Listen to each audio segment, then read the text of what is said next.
Another nail in my coffin! Hey everybody, it's your friendly neighborhood Uncle Pete here, and this is my series, Nails in a Coffin, where we learn with the great kills, there must also come great nails. Welcome back to my channel, or welcome to my channel. If you're new here, you can read what Nails in a Coffin is all about in the section down below, because these videos really aren't film reviews, rather a breakdown of the kills, and I evaluate how well the victim responded to their life-threatening situation. So, this week, I'm covering an early slasher from 1981, one that you should probably hear about more often. Final Exam, written and directed by Jimmy Houston. It's about a group of college students who are preparing for their final exams of the semester, and when a killer begins stalking and murdering them. I think this is an underrated gem of horror. It has all the classic beats of a great slasher movie. Of course, it was heavily influenced by John Carpenter's Halloween, as many films were. But I think this one does a really excellent job. Special shout out to my friend AJ, who I know loves this movie just as much as I do. We've got some nailing to do, and that should cover everything, so let's take a break from studying, go grab a snack, and let the nailing begin. We get our first kill right at the start of the film after the opening credits. There's a couple making out in a parked car in a secluded area. The young woman decides to pause that makeout section, but the guy kind of reacts by pouting. They resume the kiss, and she's not into it. She'd rather not be doing this in a parked car because she's uncomfortable. He's persistent, and when she asks if he loves her, of course he's going to say, "Of course I do." But she wanted to hear, so they go move to the back seat. The couple are in the back seat, and before things can get to the hanky-panky, someone jumps on top of the car and starts to slash at the roof of the convertible with a knife. The guy jumps in the driver's seat and tries to drive away, but the killer then pulls the young man out of the car, slams him on the hood, and stabs him to death. The woman can do nothing but scream at the horror of this, and the screen cuts to black before we see her killed. An early set of nails in Final Exam, and I'm going to rate these two at the same time and give each of them 2 nails in a coffin. Now, the guy did try and leave as soon as the killer jumped on the car and was slashing her if he knew there was danger. The riders just made the killer strong enough to pull the guy up by the neck with one arm, hold him down, and then stab him. The young girl really couldn't do nothing but sit there and scream. It was a two-door car, so she really couldn't get out of the back seat easily. Plus, she was in shock of what she just saw. There's a guy right in front of her stabbing her boyfriend. I really don't think these two were given much of a chance to survive, and I really didn't see any of them do anything inherently stupid that aided in their demise, so I think it's fair to give each of them 2 nails in a coffin apiece. The killer's next victim is a fraternity pledge, Gary. He was tasked with breaking into the professor's office and stealing the final exam for tomorrow. He gets in the office, finds a copy of the test, unaware that the killer is watching him. When Gary is returning from his task, he runs into his potential frat brothers, and they tell him, hey, your job's not over just yet. He still has to prove he's gamma material. The group drags him outside where other people in the frat are waiting, and a bunch of people are cheering this on. Well, they take Gary, strip him to his underwear, and tie him to a tree. He's splashed with water, sprayed with shaving cream, while people are laughing and enjoying his torture. A large bucket of ice is even poured into the front of his underwear, and then his potential frat brothers then leave him there tied to a tree while they walk away proud of themselves, laughing. Later at night, Gary is still tied to the tree. Side note, I'd be super pissed and probably go overboard getting revenge on those assholes. Gary hears some twig snapping, asks if anybody's there, only been met with silence. Then the ropes holding him the tree are cut, freeing the young man. He's relieved, but he thinks it was his girlfriend Janet that set him free. Now the ropes are loose, Gary's able to free himself. He's looking around to see who his savior is, but no one is there. He starts to walk away, but the killer jumps down from the tree above, knocks Gary down, and proceeds to stab the poor kid to death. Gary, what are we going to do with Gary? Now, this is just me, but I think joining a fraternity is stupid, going through all that crap, but I can't let that influence my rating on Gary because it didn't really lead to his death per se. I decided on giving him 2 nails in a coffin. Now, he was in his predicament because he wanted to be part of the fraternity. While I don't like that he stole the test, it's not a life or death decision. Not really. So, the ones responsible for his death really are the frat guys, and the killer, of course. But it was also that surprise kill when a large killer jumps down from above, knocking Gary down and stabbing him immediately. He really didn't have much of a chance to fight or react, back up, do anything. And normally when the victim dies like that with no chance, I go down the middle and give them 2 nails in the coffin. Gary's girlfriend, Janet, goes to a tree to free her boyfriend, only to see that he's not there anymore. So she finds Gary's shoes, and she sees someone out in the distance, and she believes it's Gary. So she walks towards where this person was. It's dark outside. She really can't see much of anything. Janet finds Gary's pants next, and she's following this trail to the observatory. She ascends some steps, and then she reaches the roof. There she calls out to him, but the lights turn off and on again, which scares the young woman, and she takes off running down the steps. She's about to run past the building, but when she passes the corner, she's grabbed by the killer and murdered off screen. Damn it, Janet, I'm going to give you 2.5 nails in the coffin. It was dark outside, and she was a little on edge, not knowing where Gary was. When she got to the roof, the lights flashed on and off, and this troubled her, and she ran, which I think was smart. Definitely smarter than you see in a lot of horror movies. And I'm not going to blame her for getting grabbed around the corner. She had a survival instinct when she ran with the lights flickering. We didn't see how she was killed, but I still did see enough to give her a nail rating. And out of all the movies I've covered, well over 100, I think she did better than most just by at least running when she saw there was potential danger. She didn't run and corner herself. She was running to a big open area to get free. So just for that alone, I think she earns at least 2.5 nails in the coffin. One of my least favorite characters in all of the slasher genre that I actually like to see die is Wildman Chambers. He's next. He's in a gym in the coach's office, tearing it apart looking for pills. But little does he know, he's got some company close by. Happy with this find, Wildman leaves the office and heads his way out of the gym. He jogs through the basketball court. When he stops, the scoreboard overhead turns on. He looks around, calls out, "Who's there?" Of course, no answer. Little freaked out, he turns the lights on. When he does, this actually reveals the location of our mystery killer. Wildman's initial instinct is to charge the killer while screaming like a wild man, I'd say.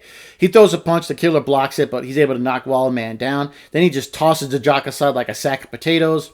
Wildman runs to the weight room with the killer hot on his heels, and it's pretty much a one-sided fight with the killer just beating the shit out of Wildman.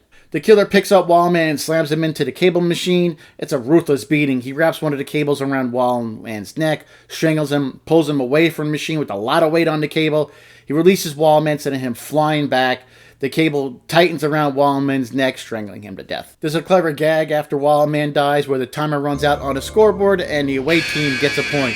My question is, who the hell is controlling that? I don't like Wildman at all. I hate the guy, but I really can't let that affect his nail rating. So I think I need a second opinion on this one on what I should give him.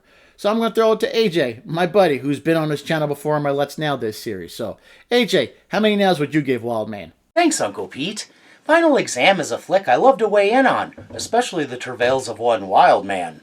So obnoxious his own mother likely regretted bearing him, but if he has your back on the football field, what a guy. On the one hand, he's got some major cojones to see a scary-looking guy with a real attitude problem, and instead of doing the wise thing and escaping, runs headlong into what turns out to be a wood chipper. Wild Man might be made of a particularly hard grain of lumber. I'm sure his head is full of nothing but knots, but the killer ends up making mulch of him despite his own bad attitude and physical stature. So on the other hand, his cojones reveal he's not the brightest nor the best at assessing danger.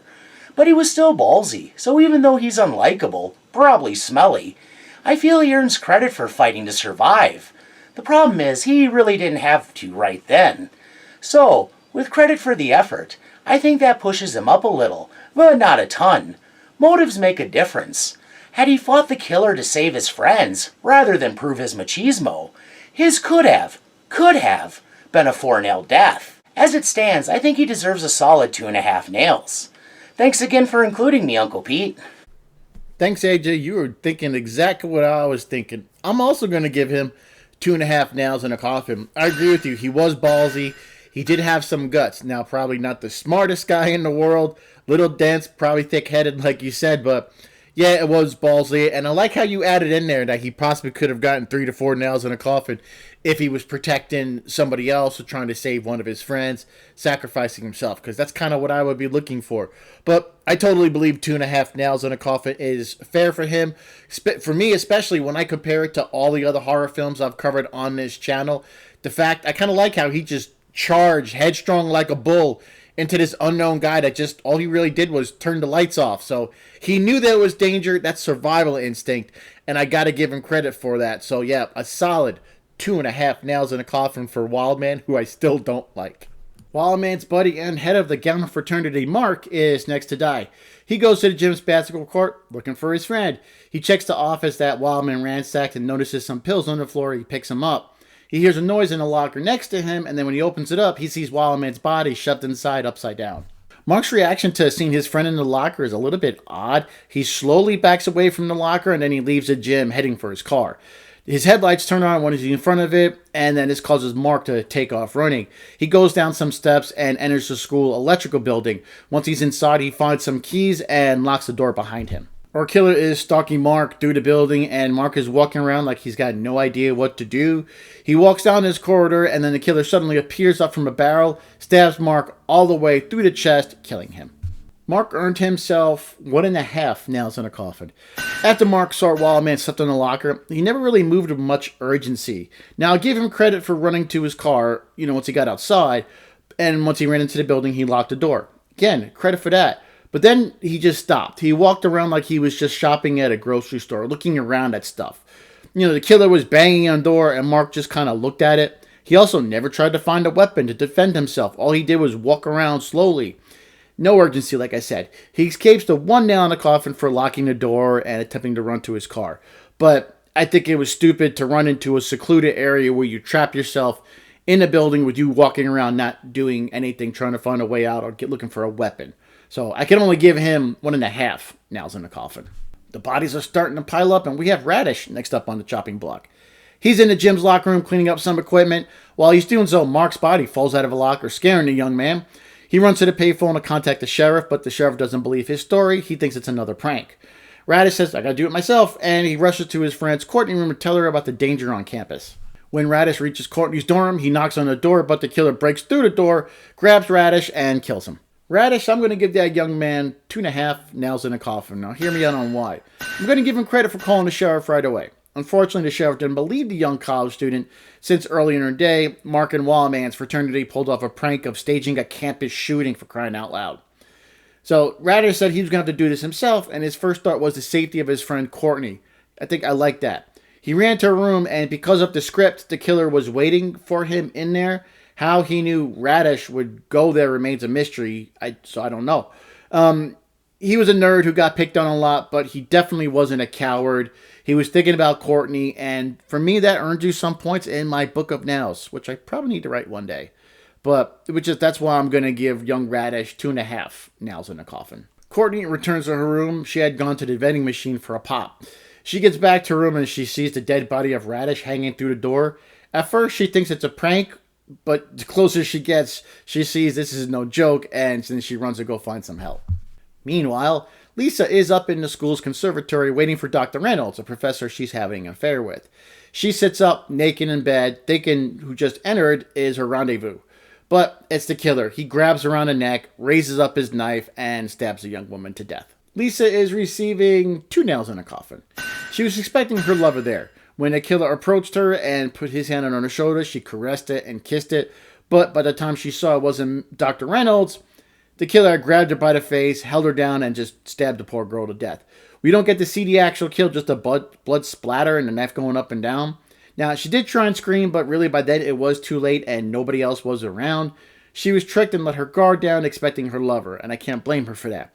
When I first saw this kill, I was originally thinking 1.5 nails in a coffin, since she really didn't try and fight him off. But after another review, I think I settled on 2 nails in a coffin, because I really didn't see anything stupid or foolish from her. Courtney was headed for the observatory where she knew Lisa was going to be. She wanted to warn her and Dr. Reynolds of the killer on campus. She opens the door and the killer is standing there, then she slams the door shut and runs away. Courtney is trying to hide in the cafeteria's kitchen. She finds a phone, but it can't call off base. I like there's a cool shot right here of the killer lowering himself down from the dumbwaiter, it looks like. He does appear behind the young co-ed, but she's able to run away again. Our final girl takes refuge in the school's clock tower. Her cries for help alert Coach. He grabs his bow and arrow and goes inside to help Courtney. Our killer is climbing the clock tower steps to get to Courtney, but Coach is not too far behind him. Coach sees the killer approaching Courtney. He tells him to stop. Killer doesn't listen. Coach fires the arrow, but the killer catches it in midair, performed for real by the stuntman portraying our killer. Coach and killer run towards each other on the steps, with the coach running directly into the arrow that our killer caught, Coach falling down and dying from his injuries. Coach scored 1.5 nails in a coffin. I really didn't want to give him 1.5 nails, as it was great how he grabbed his bow and arrow as soon as he saw Courtney was needing help. He didn't hesitate to fire the arrow at the killer, but it really was kind of stupid how he ran at the killer, seeing the arrow in his hand, and he just pretty much just ran into the arrow, never trying anything. He dropped the bow, which he could have used as something to fight the killer with. Now, he probably could have earned himself up to 3 nails in a coffin, but I really can't forgive when you run directly into something the way that he did. That was kind of stupid, but he was kind of brave. going back and forth. Yeah, the best I can really do is give the coach 1.5 nails in the coffin. Courtney picks up a piece of broken railing and prepares to defend herself. Luckily for her, the killer stepped through some rotted floor wood. She starts hitting him, knocking him down till he's hanging over a large drop. Courtney's able to make him lose his grip, and he falls all the way down, crashing to the floor below. Courtney descends the steps, having to pass by the killer's body to leave. To her surprise, he grabs her leg. She quickly picks up his knife and starts to stab the killer over and over again. She violently stabs the man 12 times, finally ending the life of our silent, nameless killer. Mr. Killer gets the final set of nails, and we end this episode by giving him 3 nails in a coffin. He was a tough killer, very calculating. He set up bodies in various areas, hiding them from view. He hides in the dark, waiting to strike. He's very strong, and he doesn't die easy. After falling like 3 stories and landing on his back and head, you actually saw the blood, he still grabbed Courtney's leg. Now, when he stepped towards her at the top of the tower, it was the rotted wood that caused him to stumble, not his fault. If not for that, he probably would have easily killed Courtney. You know, we normally don't nail villains too often here on Nails in the Coffin. Doesn't really happen a lot. But with this nameless silent killer, we have to nail him. And I feel like he actually deserves 3 nails in the coffin. There we go, ladies and gentlemen. Those are all my Nails in the Coffin 4 final exam. Here's a summary of all the nails I've awarded. Here's the average nails in a coffin, which is 2.15 nails, which is definitely on the higher end of all the movies I've covered in this series. You know, after I saw the average, I actually went back to look over the kills to make sure my ratings were accurate. And I think they were. I'm going to stick to them because I really didn't see a lot of blatant, stupid mistakes by the majority of the villains in this film. I like this movie a lot. It's a great early slasher. I like that we don't know the name of the killer. We never hear him speak. We never know any of his motivations. Of course, you can see how that was heavily influenced by Halloween, but I think this film pulled it off pretty damn well. Good, fun slasher movie for you to check out if you haven't. Check out Final Exam because I definitely liked it a lot. Thanks for watching. Please like, comment, share, and subscribe. You know, all the usual. Help me grow this channel. I really appreciate it. And as of recording this, I have no idea what I'm going to cover next, so we'll see when we get there. Cool? Take care, stay safe, be good to yourselves, and be good to each other. I am your friendly neighborhood Uncle Pete, and remember, with great kills, there must always come great nails.